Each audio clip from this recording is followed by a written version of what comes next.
The ZANU-PF Politburo is scrambling to avert a full-scale internal bloodbath as the intra-party violence reaches a fever pitch on the eve of the party's national conference, with the supporters of President Mnangagwa and VP Chiwenga clashing in a fierce power struggle that threatens to tear the party apart. Sanapera mashoko atona kuti aiwa vakomana the ruling party aiwa yakunzi yakusvika kumamvemve manje. Sanapera mashoko anobuda nyora noti subscribe or like or turn on the bell icon.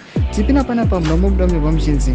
On Sunday, the Harare provincial offices of ZANU-PF chairman Goodwills Masimirembwa were firebombed in a brazen attack believed to be work of Chiwenga loyalists.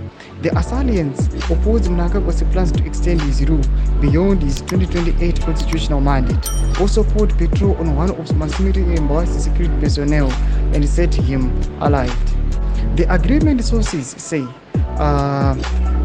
Mnangagwa would serve 2 terms and then hand over power to Chiwenga, who led the coup. Despite this rising tension, ZANU-PF's Secretary for Information and Publicity, Christopher Mnangagwa, downplayed the unrest and emphasized the importance of the upcoming conference set to begin in Bulawayo on Friday.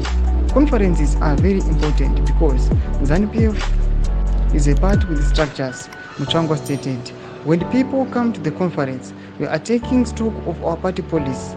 Remember, party policy is what guides government policy. The party is supreme. Thomas Kwanobada toko panapa panorama attacks are critical pane these two leaders in factions akuoneka kuti avapachena on the ruling party ari kunyazikuoneka kuti apane power struggle yakanyanyisa iri kuitika mubato iri ameno ndozviri kubuda zvitogwa mastreets zvamuri kuona sosi rebepa nawo rezim aizva vari kubuda richitaura kutidza mafungiro enyu moti kudii pamusoro pechitiko ichi aiwa pina comment section medu fana subscribe or like and turn on the bell icon.